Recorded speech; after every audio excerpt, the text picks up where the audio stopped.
Hi everyone, welcome back to part 2 of our analysis of Gran Torino. In part 1, we talked about the key themes in the movie and Walt's fulfillment, finding happiness and purpose. In part 2, we will be focusing on what it means to be masculine in the movie, and Taos and Father Janovich's transformation. We can understand what traits or values that Walt finds desirable by observing how his attitude changes towards Thao and Janovich as their characters develop.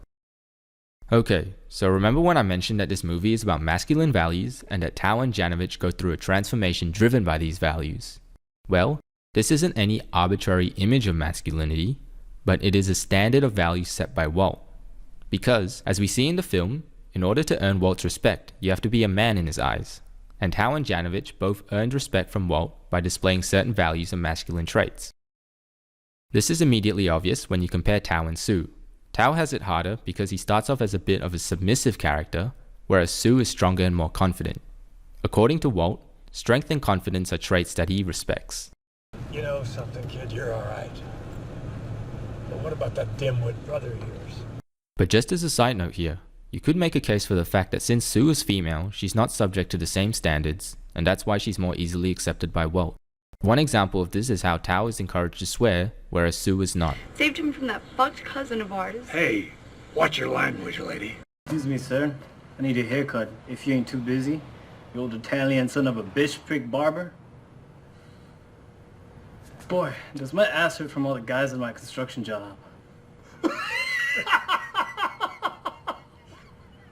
Fuck me. Anyway, let's go ahead and explore the journey of how Thao and Janovich go through this transformation to become men in Walt's eyes. Now, as I said before, Thao starts off as a submissive character, which Walt explains best. Maybe so. Now, okay, I want you to turn around and go outside and come back and don't talk about having no job, no car, no girlfriend, no future, no dick, okay? Just turn around and go. And to add to that, at the start of the film, we see him doing gardening, which is described as women's work, and his grandmother saying that he will never be the man of the house. He's constantly bullied, people ruffle his hair, and his mum and sister have to speak on his behalf. But at the end of the film, he becomes his own man and acquires what I like to call the Holy Trinity, which is the job, car, and girlfriend. This is a common phrase used in Western culture as markers of male success and achievement, and is expressed in a variety of different ways. The most common one is in money, power, and women. An example of this is from Scarface, directed by Brian De Palma. What I try to tell you, this country, you gotta make the money first. Then when you get the money, you get the power. Then when you get the power, then you get the woman.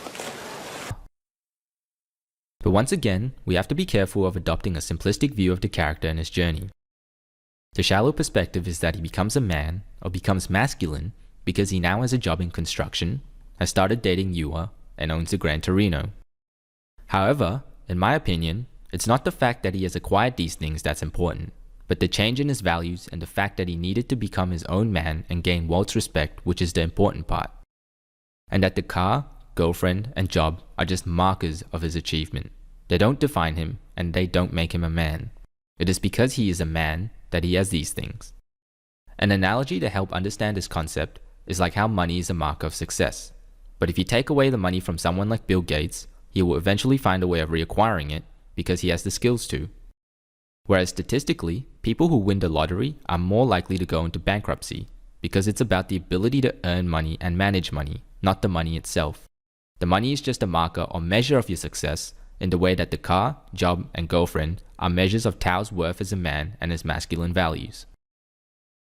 So what are some of the ways that Thao changes? Well, there are a bunch of scenes where we can see Thao slowly transform.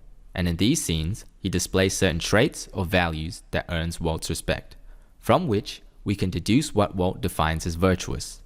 For example, compare Walt's reaction when Thao is helping his neighbor, and then compare that to Walt's reaction to his granddaughter in a similar situation.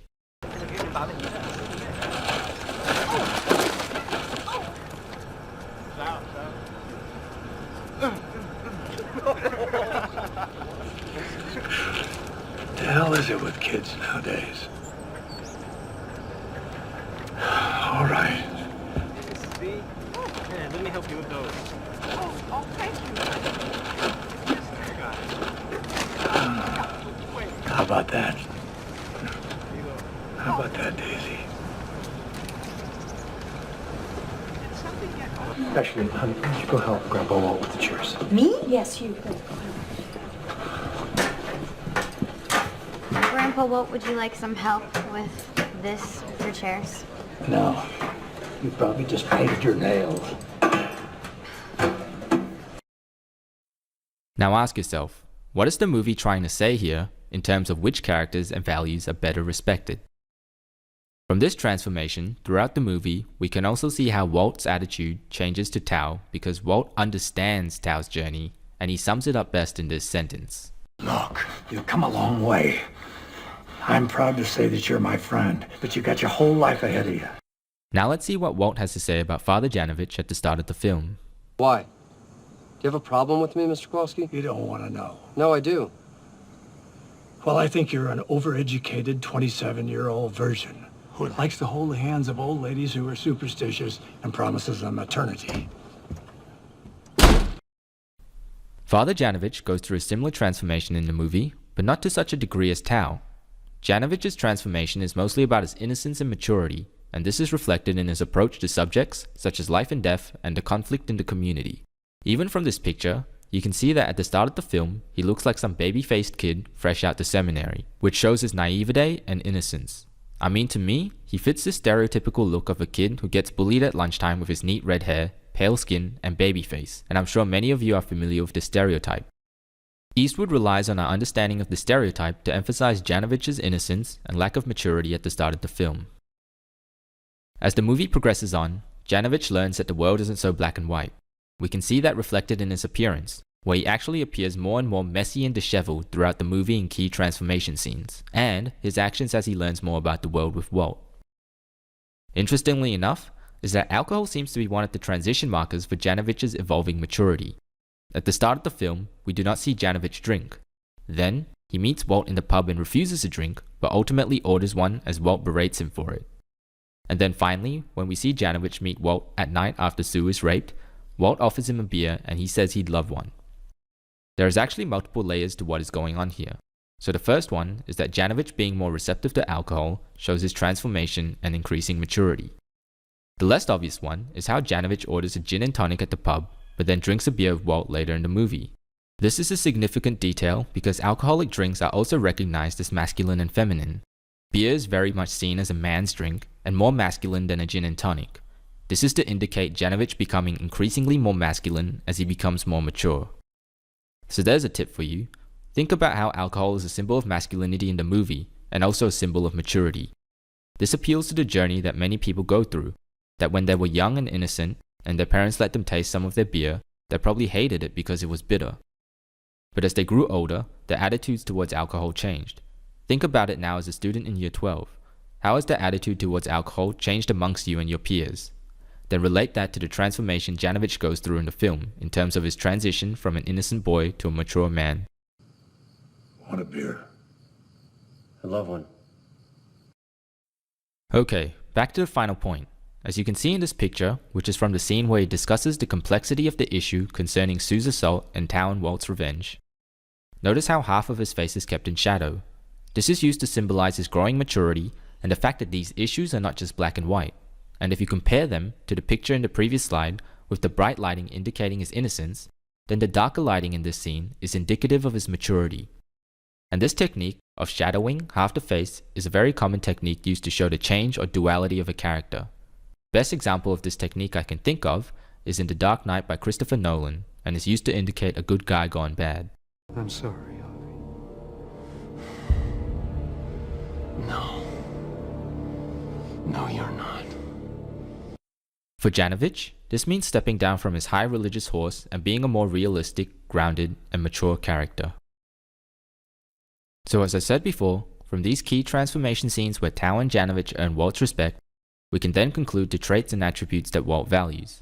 This includes strength, chivalry, courage, integrity, that they protect others who are unable to protect themselves, maturity, and that they are action-orientated people. Here are more values that are found in the film. For your homework, try to find scenes where these values are demonstrated to be favorable and that the movie is trying to tell you that you should value these attributes yourself. Obviously, some values are more important than others, but it's subjective, so pick the ones that mean the most to you and try to find scenes that illustrate them in the movie. And this brings us to the final piece of the puzzle. So what about the Gran Torino? The simple answer is that the Gran Torino was the catalyst in the story. If Tao didn't try to steal it, then none of this would have happened. But as Year 12 English students, that's not a good enough answer. Now this interpretation on what the Gran Torino represents is going to differ for different people, but I think that the Gran Torino is a symbol of old-fashioned masculine values that Clint Eastwood wants to show and instill in the younger generation. And the reason why I think this is because in the movie, the car is this shining beacon and relic that everyone wants and admires in a neighborhood that's in a state of decay. Why the hell does everybody want my car? Well, I'm not surprised. And even because in this environment it manages to stay in mint condition and not go out of fashion, I think Eastwood is trying to tell us that the values depicted in the film are like the car, in that it is timeless, virtuous, and will make others admire you. On the condition that you don't chop-top the roof like one of those beaners. Don't paint any idiotic flames on it like some white trash hillbilly. And don't put a big gay spoiler on the rear end like you see on all the other Zipperheads cars. It just looks like hell. If you can refrain from doing any of that, it's yours. So heading on to the final scene, notice the difference in color saturation to the rest of the movie. The colors in the majority of the movie are actually very washed out and desaturated. But in scenes such as the final scene here, and when Walt is having a barbecue with Tao, Sue, and Yua, there's this golden sunshine present. I think that Eastwood is trying to show us what makes Walt feel fulfilled, as explained in part 1. So when Walt is not fulfilled, he feels empty, and this is reflected in the washed out colors to attempt to get the audience to experience this emotion. But when Walt feels happy or fulfilled, this golden sunshine returns and makes the scene feel more satisfying. As an icon of coolness and masculinity celebrated all around the world, and as someone who is so revered in his role in shaping the Western sense of masculinity and the badass character archetype, I think that Clint Eastwood is a credible authority on what being a man or being masculine is all about. And don't think that Eastwood's idea of masculinity only applies to men. Take a look at Sue and even her grandmother. These are female characters who demonstrate many of the values Walt reveres. And the grandmother is actually the only character that Walt just can't seem to best.